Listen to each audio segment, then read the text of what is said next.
My shrug was, wow, it's bad. Props to Lonnie Davis for the Lanny Davis.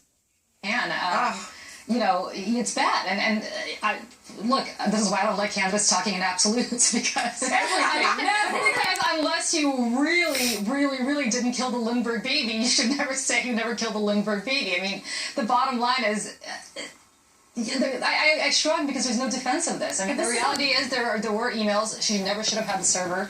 I've said that over and over again, and this is Exhibit Z. But having the server didn't force her to not be honest about it. That was the decision. If that's what's happening, if this isn't like some memory lapse or something, if she wasn't straightforward with the American public, having the server didn't force her to do that. That was a personal choice. Absolutely. And you know, Donald Trump nailed it when he said, it's like this with the Clinton. You get a Clinton in the office, this is what you're going to have. I mean, you have her husband is like the first president to ever be, you know, to have his license or his law license taken away. She's going to have the same thing happen to her. And I didn't know where you were going with that. Yeah, we were all.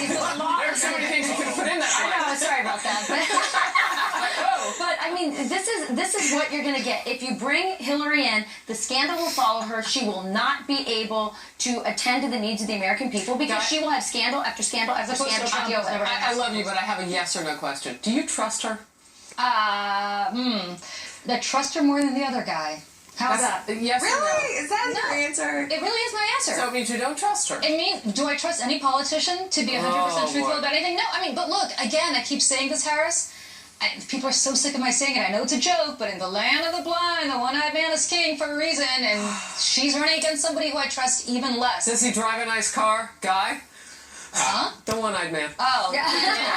Nicer than the other guy, I guess. The thing that drives me crazy, and with due respect to Lanny Davis, virtually everything he said in that clip is factually wrong. It was difficult. This is a woman who said over and over again, not only did I turn over every work-related email, my lawyers scoured everything, and we gave too much. We gave more than we possibly could have just to be safe, and the FBI said no. In fact, there were thousands of work-related emails that you didn't turn over, and it appeared that some of them related to Benghazzi, another subject about which she has lied. I've just been waiting for somebody to talk, because all those attorneys have secretaries. Those guys are not photocopying a darn thing.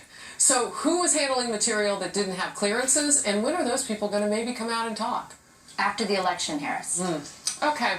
Meanwhile, it looks like Hillary Clinton will have to answer new questions about her email scandal before the election. A conservative watchdog group, we're learning the name very often now, Judicial Watch, has submitted those 25 questions that a judge rules she must answer under oath and in writing by September 29th. They want to know, along their list, what did she try to safeguard, or why did she try to safeguard her email from hackers? Why didn't she? If she told the archivist about her secret server, if she destroyed any work-related emails, and who it was who she says recommended she use a personal email for official business. In May, a State Department Inspector General report said department officials, quote, did not and would not approve of the setup she had. So it certainly begs the question of whom would have recommended it. And the email scandal may be taking a toll. We're taking a deeper look at the numbers now. A new national poll has Clinton's unfavorable number hitting an all-time high, 56%. Guy? It's an opportunity for her to be pulling away from Donald Trump, and she's not, because she can't, because she keeps lying, and it's a drip, drip, drip. There was a report today in the New York Post, and now it's gone everywhere. We've seen the email. Apparently, months after she left the State Department, Secretary Clinton was still emailing classified material. It's now redacted by the State Department. A deal with the United Arab Emirates. So it's just one thing after another with Mrs. Clinton, which explains her bad unfavorable number, her bad honesty number. And when it comes to Judicial Watch, I looked through their long laundry list of questions. I think there's no doubt that she will be surrounded by a small army of attorneys as she parses through these answers. What I'm most interested to hear from her is her initial explanation for the existence of the server was convenience and one device. That's been blown out of the water. So they're asking her again, okay, now that your excuse is gone, why did you do it? Why did you do it, A, and B, you were warned twice about the national security implications of this server being unsecure. Why did you not alter your behavior? I want to know those answers. I think the American people deserve them. So, Sandra, there are two things going on here. You've got her having to answer for those 30 or so that have come out. She wants to stall her team till the end of the month. And also, at the end of the month, are those questions under oath due?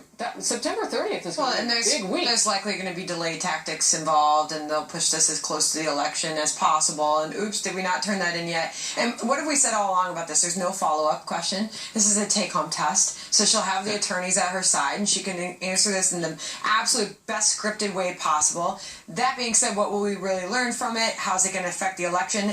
Harris, those numbers are unbelievable. Among all adults, her unfavorability rating up just 6 points in 3 weeks. That is a sharp spike, up to 56%, but Trump's still at 63% unfavorability. But registered voters, they're about equal as far as that. Now, did you see, because I didn't see that he was moving farther north. His numbers have kind of plateaued. No, his have stayed exactly the same. They have not moved while hers has gone up. So that's a complicating factor, because people don't like him. They still don't like him. People don't like her, and more people don't like her? Well, how does that happen? Some of this is actually the convention bounce wearing off for her. Don't forget, her numbers drastically spiked after the convention, and now it's settling back. Is the shiny penny growing some green stuff on it? Shiny how penny copper turns green? It always does after the convention. You lose the bounce. Trump just lost his a lot faster than she did because his convention was superseded by her convention, where they spent a week trashing him, so he never got the bounce necessarily that he would have gotten had he gone last. What you're seeing now is the settling into what you're probably going to see going into the fall. Is it time for her to worry? No, not yet, because the polls are still where the polls are, and right now she's still leading. I hear caution in your voice, though. By the way, there's caution in my voice. Excuse me. There's caution in my voice purely because I don't think you should take anything for granted. Should she be panicking? Absolutely not, because the polls are where they are today. All right, we'll move on. Okay. Maybe you don't always expect the mainstream media to be fair when it comes to politics, depending on whom you're watching. But wait until you hear how some in the press are defending their aggressive coverage of Donald Trump, the impact this could have on the democratic process that we all know. Plus, here are the growing questions about what the Obama administration is doing to protect particularly Christians and other religious minorities from the Islamic State savages. Is the White House turning a blind eye? Are they doing enough? We'll talk about it.